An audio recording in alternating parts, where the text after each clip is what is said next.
안녕하세요. 발달하는 시간 오승은입니다. 아이가 갑자기 짜증을 내거나 소리를 지르는 등 때를 쓰면 어찌할 바를 모르시겠나요?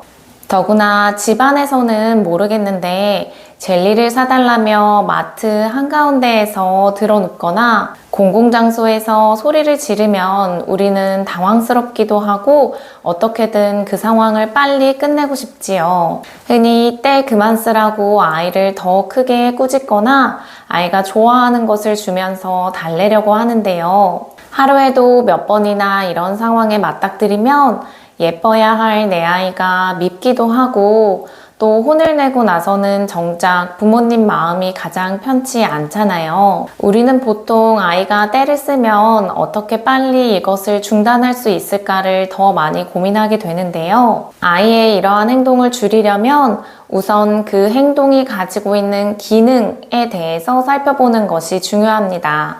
우리의 모든 행동에는 기능이 있어요. 오늘 영상을 보시면 좀 더 효과적으로 아이의 떼쓰기 행동은 줄이면서 부모님은 한결 육아가 수월해지고 아이는 자기 조절력을 기를 수 있는 방법을 알게 되실 거예요.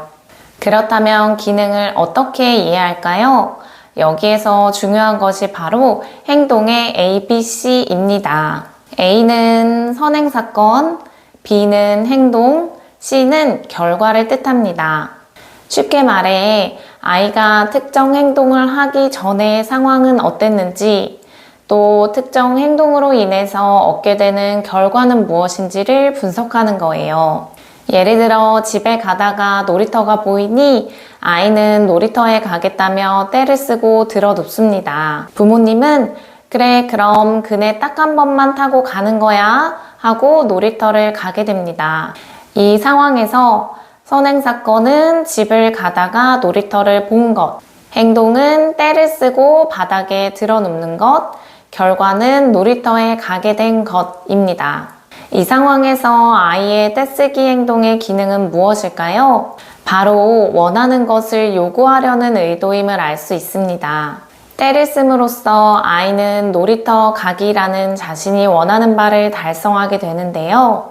이 상황에서 더 큰 문제점은 아이는 자신이 원하는 것이 있을 때마다 내가 이렇게 떼를 쓰고 들어 누우면 원하는 것을 얻게 되는구나를 점차 학습하게 된다는 거예요. 또 한 가지 예를 들어볼까요?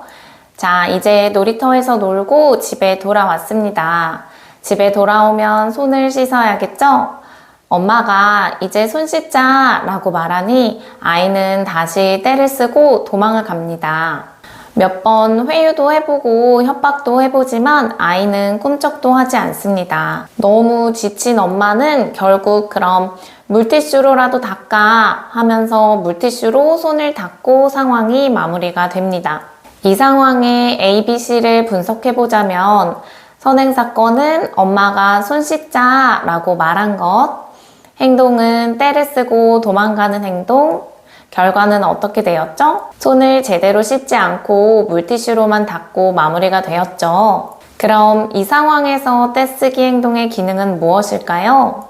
바로 자신에게 주어진 과제나 과업을 회피하려는 의도임을 알 수 있습니다. 마찬가지로 아이는 이 과정을 통해 내가 하기 싫은 일이 주어질 때 이렇게 떼를 쓰고 도망을 치면 안 해도 되는구나를 배우게 됩니다. 겉으로 보기에 비슷한 떼쓰기 행동이라도 이렇게 행동이 가진 기능과 의도를 알아야 우리는 더 효과적으로 그 행동을 줄일 수 있습니다. 아이가 반복적으로 떼를 쓰는 상황이 있다면 행동의 ABC를 한번 적어보세요.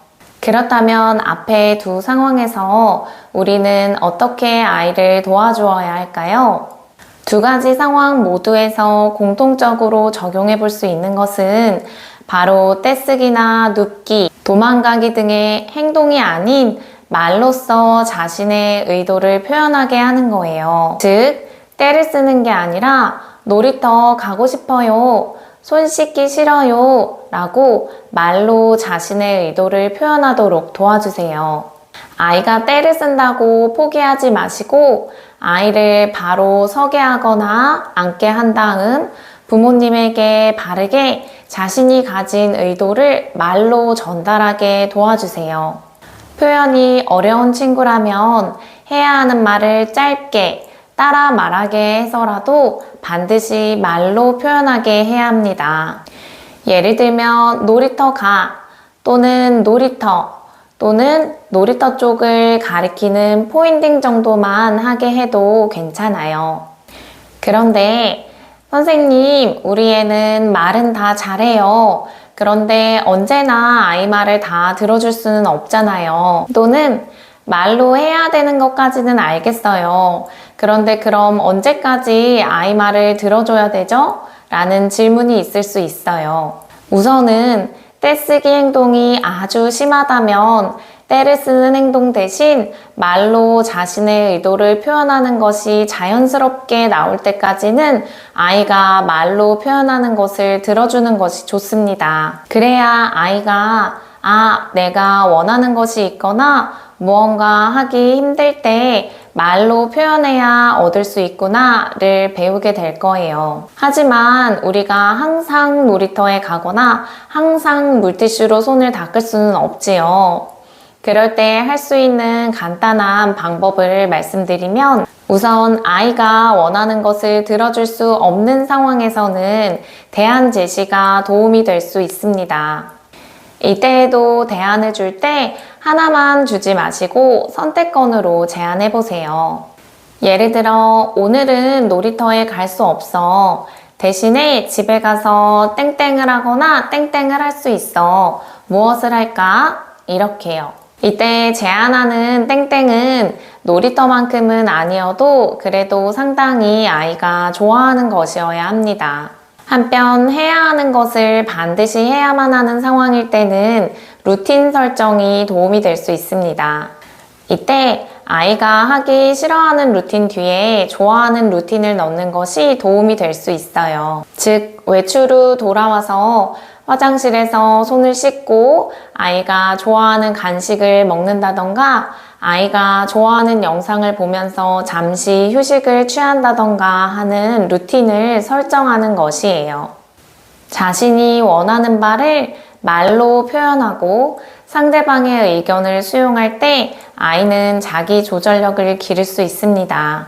저는 치료실에서 떼쓰기 행동이 있는 친구들을 많이 만나는데요. 아이가 떼를 쓰면 지켜보는 어른도 힘들지만 가장 힘든 건 우리 아이들일 거예요.